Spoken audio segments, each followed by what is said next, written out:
There is a hidden chapter in American military history that most people have never heard of. A chapter so dark and so strategically calculated that it fundamentally changed how modern warfare is conducted.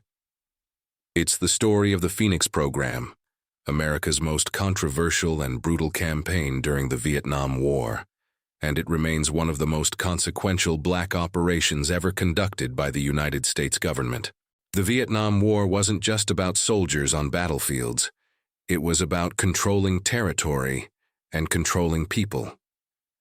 By the late 1960s, the American military faced a problem conventional warfare couldn't solve. The Viet Cong operated within the civilian population. They blended into villages and had support networks throughout the countryside. To defeat an enemy living among civilians, you need a different strategy. You need an invisible war against an invisible enemy. This led to Operation Phoenix in 1965, reaching full potential by 1967. The program was officially designed to neutralize the Viet Cong infrastructure by identifying and eliminating members of their leadership. But in practice, it became a systematic assassination program targeting anyone suspected of being sympathetic to communism. The mechanism was efficient and brutal. It operated through provincial interrogation centers spread throughout South Vietnam. These centers extracted information through any means necessary. Interrogation techniques included waterboarding, electrical shock, and psychological torture. Sometimes prisoners didn't survive. Whether reliable or not, the information was fed into a targeting database that identified individuals for elimination. Once on the targeting list, people's fates were sealed. They would be captured or killed by assassination teams composed of South Vietnamese soldiers, American advisors, and CIA personnel. These teams operated with almost complete impunity. There was minimal oversight, and virtually no investigation into whether targets were actually Viet Cong members or simply civilians who had been denounced by informants. What made Phoenix particularly insidious was that it targeted not just military combatants, but the entire support network. This included village leaders sympathetic to the Viet Cong, tax collectors, messengers, recruiters, and propagandists. In theory, this was a rational counterinsurgency strategy. In practice, it meant anyone suspected of supporting communism could be killed. Official reports claim Phoenix resulted in approximately 20,000 Viet Cong deaths between 1965 and 1973. Many credible historians argue the actual number exceeded 40,000. But here's the crucial problem. A significant percentage were likely civilians with tenuous or no connection to the Viet Cong. They were farmers, teachers, and priests wrongly identified or killed simply for living in the wrong area or making enemies who denounced them. The program was run by the CIA in coordination with the American military through Military Assistance Command Vietnam. The CIA provided strategy, training, and coordination. American advisors were embedded in interrogation centers. American officers worked alongside assassination teams. American dollars funded everything. American leadership in Washington knew exactly what was happening. This wasn't a rogue operation. This was official policy approved at the highest levels. The psychological warfare component was equally brutal. The program employed terror as a weapon. They wanted the civilian population so afraid of the Viet Cong that they would turn against them. So they orchestrated mass killings, displayed mutilated bodies in villages as warnings, and conducted raids on hamlets suspected of harboring communists. But using terror as a counterinsurgency strategy backfired. Terror creates resistance, martyrs, and radicalization. Every civilian killed created new enemies. Every family destroyed created new Viet Cong recruits. The interrogation techniques were extraordinary in their cruelty. Prisoners were water tortured until confessing to crimes they may not have committed.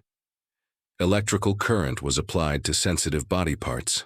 Many were simply executed. Interrogators didn't care if confessions were true. They just needed names and information for the targeting database. Innocent people were named by tortured prisoners simply to make the torture stop. One of the most controversial aspects was the use of informants. The program created a bounty system offering reward money for information leading to capture or death of Viet Cong members. This incentivized betrayal. Neighbors informed on neighbors. Personal enemies accused each other. Landlords reported tenants. Many informants had no knowledge whether the people they denounced were actually Viet Cong. They simply saw an opportunity to collect money or eliminate rivals. The American government maintained plausible deniability about the program's true nature. Officially, Phoenix was designed to protect civilians and eliminate enemy combatants. But American officers in the field knew reality was far different. They witnessed the assassinations. They knew many targets were civilians. Some protested the brutality. Others became comfortable with it. Some even became enthusiastic about it. By the early 1970s, as American public opinion turned against the war, details of Phoenix began leaking. Journalists investigated. Veterans spoke about what they witnessed. Congressional committees asked questions. The revelations shocked many Americans.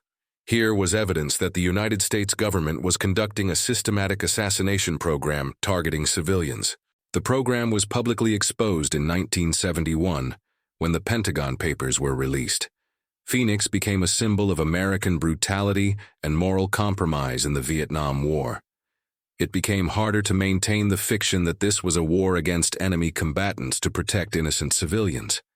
Phoenix was doing the opposite. Yet, remarkably, the program continued until the fall of Saigon in 1975. This speaks to how institutionalized it had become in the American war effort. It had become part of standard counterinsurgency doctrine. It was defended as a necessary evil required to fight a brutal enemy. When the Vietnam War ended, many officers who ran Phoenix went on to lead subsequent American military and intelligence operations. The tactics developed in Phoenix didn't disappear. They were studied, refined, and implemented in new contexts. The knowledge that systematic assassination combined with psychological terror could be deployed against civilian populations sympathetic to enemy forces became part of the American national security toolkit. The legacy of Phoenix is visible in how the United States has conducted counterterrorism operations since Vietnam. Drone strikes targeting suspected terrorists and civilians near them. Interrogation techniques pushing torture boundaries. Detention programs without trial. Surveillance programs monitoring entire populations. Targeted killing programs in Pakistan, Yemen, Somalia, and Afghanistan. These all trace their lineage back to Phoenix.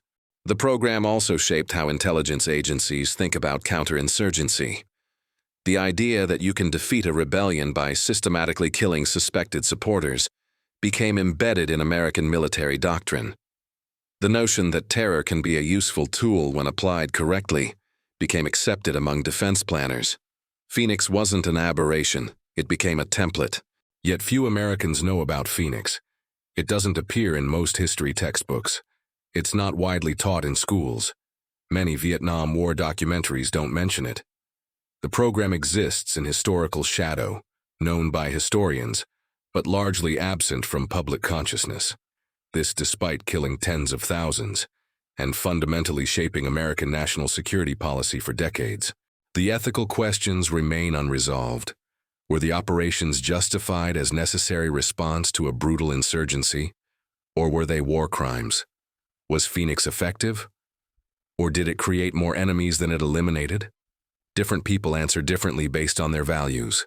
What we know with certainty is that the Phoenix program demonstrated the United States government was willing to conduct systematic assassination and psychological warfare against civilian populations when strategically necessary.